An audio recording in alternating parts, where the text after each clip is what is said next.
Hello everybody, in this tutorial I'll show you how to make and use the Biofuel Biocleaner in Icarus. First of all, in the tier 3 you'll need to have the biofuel composter, cement mixer and machining bench unlocked. Also a biofuel can, and here after the biofuel can, down here you can see the Biofuel Biocleaner.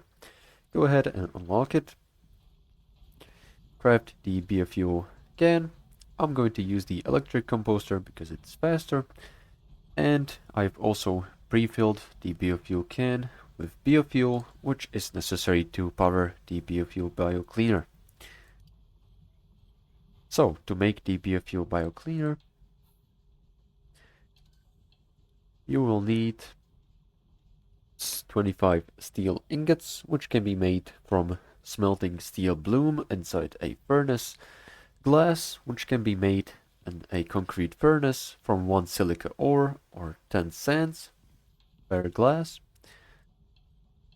Nextly, you'll need some epoxy, then some electronics, which require some copper and gold wire with organic resin and epoxy, and some normal copper wire. Once you've crafted the Biofuel Biocleaner, you can go ahead and place it down on a suitable place, say right here. And also you'll need a water pipe tool to increase the production rate and also reduce the crafting cost.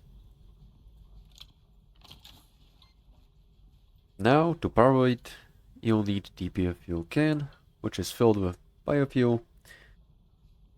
And here you'll see all the recipes which you can do in this cleaner. I'll use the sandworm tendons to get some legendary biomass, and as you can see there's the water boost, which gives us 200% crafting speed and minus 10% crafting cost.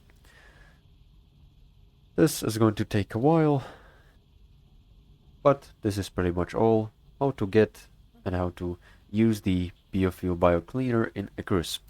Thank you for watching. Make sure to like and subscribe if you found this helpful, and see you in the next one.